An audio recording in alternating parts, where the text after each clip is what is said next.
Right now on Denver 7 News at 6 a.m. We are now moving towards a next phase of our COVID response. A big shift in our fight against the pandemic. Colorado shuts down its mass vaccination sites after today. I'm Denver 7's Jessica Crawford, and several large vaccination sites here in the state will be shutting down today, but there are some places where you can still get your vaccine. We'll fill you in on those options. Plus, there are fears of a food shortage because of the Russia-Ukraine war. Wheat has been labeled as the staff of life, and that's pretty cool. How Colorado farmers are preparing for the future. And a Colorado musician is using a special instrument to teach others about Ukrainian culture. I think bandura became a heart of Ukrainian nation. A bandura is a beautiful Ukrainian instrument that will be in our national spotlight when she gets to perform at the Grammys coming up. Very cool. Good Thursday morning to you. I'm Brian Sanders. And I'm Nicole Brady. The skies are clearing out, and finally we're getting back to that warm spring weather, Lisa. At least for a day, until the next cold front. Yeah, a little up and down on the Super 7 day. Tomorrow's actually going to be really nice, just a little cooler than today. Beautiful fresh air forecast, though. We're right now close to freezing. We're going to be at right around 52, so about a 30-degree warm-up between now and 11, and then highs are going to be close to 60 this afternoon. Nice day for the kids on spring break, and for those heading off to school, you've got some nice conditions for the playground.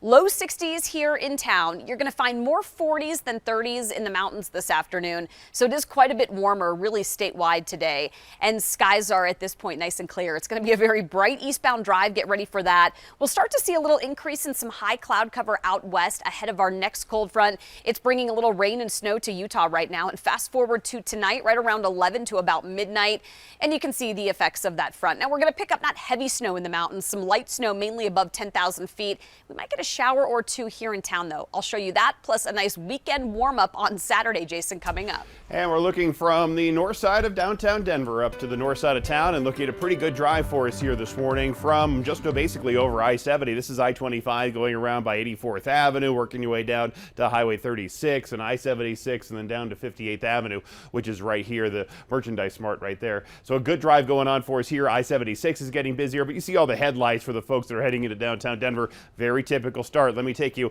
up to Highway 36, where if you hear of a stall, somebody is pulled over here right before Sheridan on the westbound side of 36.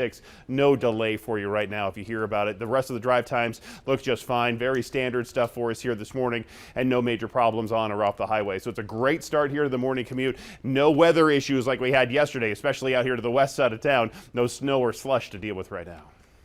Thank you, Jason. You will have fewer places to get a COVID vaccine after today. Now, the state is shutting down its mass vaccination sites, including one that's been used at Water World when it's not a water park. Denver 7's Jessica Crawford is there now, and the state says this shouldn't impact access to a vaccine, Jessica. That is so true, Nicole. So just take a look at these cones that you see behind me here at Waterworld. They won't be here much longer. Today is the last day for Waterworld and many other large COVID-19 vaccination sites throughout our state.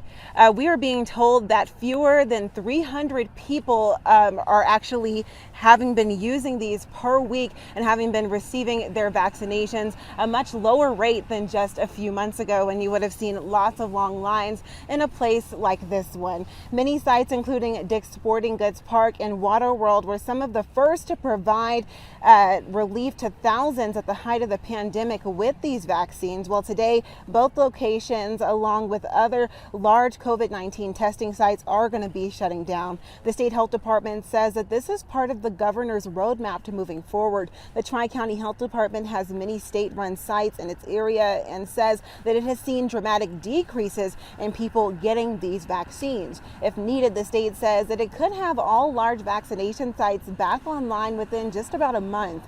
The state health department says close to 2,000 vaccine clinics are still enrolled in the vaccination program, so you still do have a place to go get your vaccine if you need one.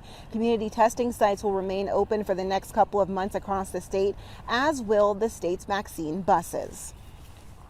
We're in a point of the pandemic where we're looking at how to bridge both, we haven't reached that endemic phase quite yet, but we are also looking at how to recover within our communities and how to live our lives with, COVID-19 as part of our daily lives.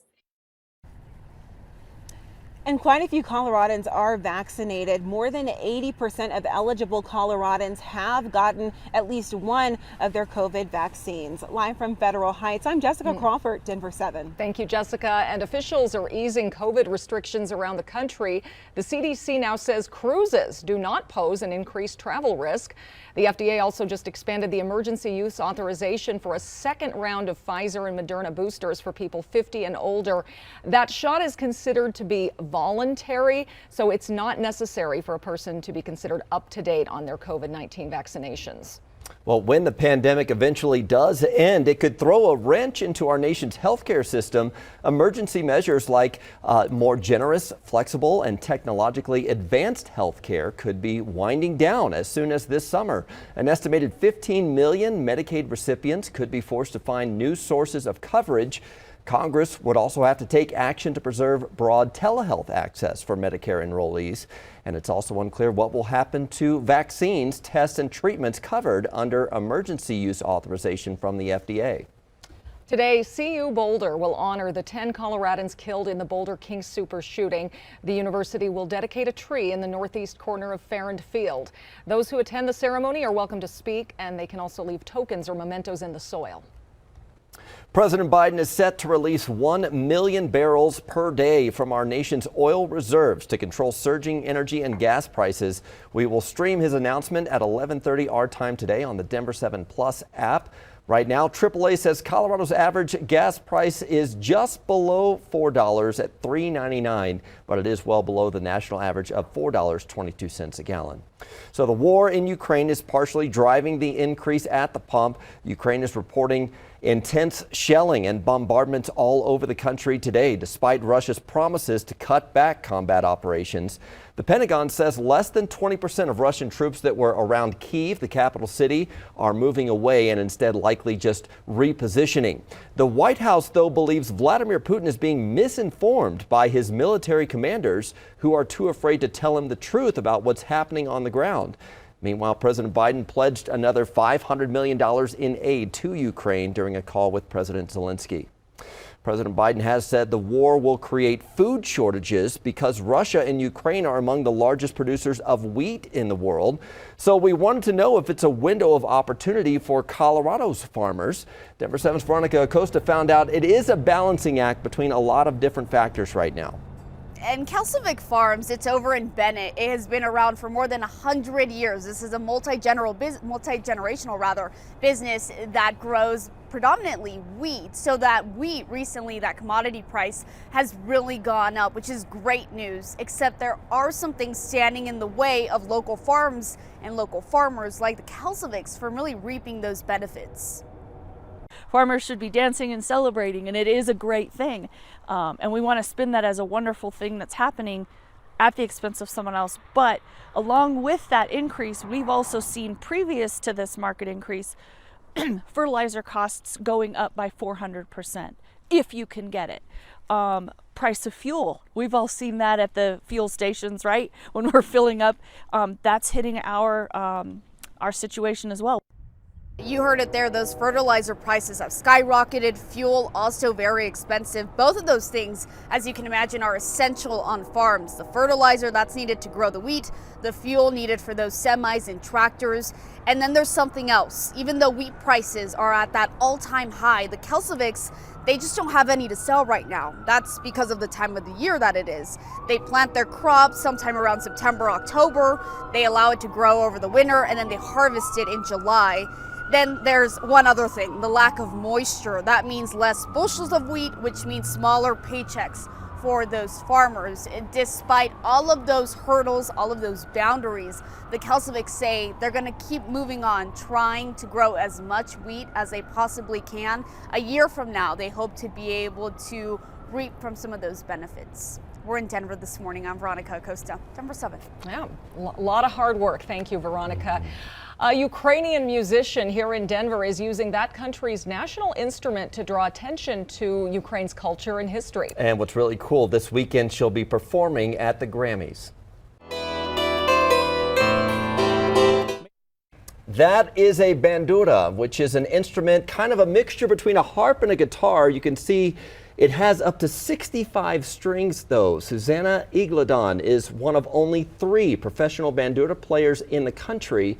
The instrument has a powerful but sad history in Ukraine. The Stalin regime reportedly killed more than 300 bandura players because they didn't like Ukrainian culture or religion. Susanna has now been invited to play the instrument alongside singer John Legend at the Grammys Sunday. I feel honored to stay on stage together with Mr. Legend and represent my country. A performance that will give you chills, I'm sure. She says her parents fled Ukraine. They are now in Bulgaria. Her brothers and their families are still in the war-torn country, though. Pretty beautiful instrument. Incredible, Wow. I know. Lisa. Now at 6:10, it is going to be a beautiful day today. Take a look from our camera, our Viero camera out east in Lyman, and you get an idea of what we're going to be in for here. That eastbound drive really bright. Lots of sunshine today. The winds have calmed down. It's going to be quite a bit warmer too, right around 60 here in town. Mid to upper 60s to the southeast and 40s and 50s in the mountains. Loving today's forecast. You're going to like Saturday even more. I'll show you that coming up. Nice and dry down at the Gap Project down on I-25 between Castle Rock and Monument, southern Douglas County. Moving along just fine. The northbound or southbound lane speeds, I've seen some folks going pretty quick. They're going in the 80s right now. It shouldn't be going that fast, but we do have some wide open conditions for us down to the south side.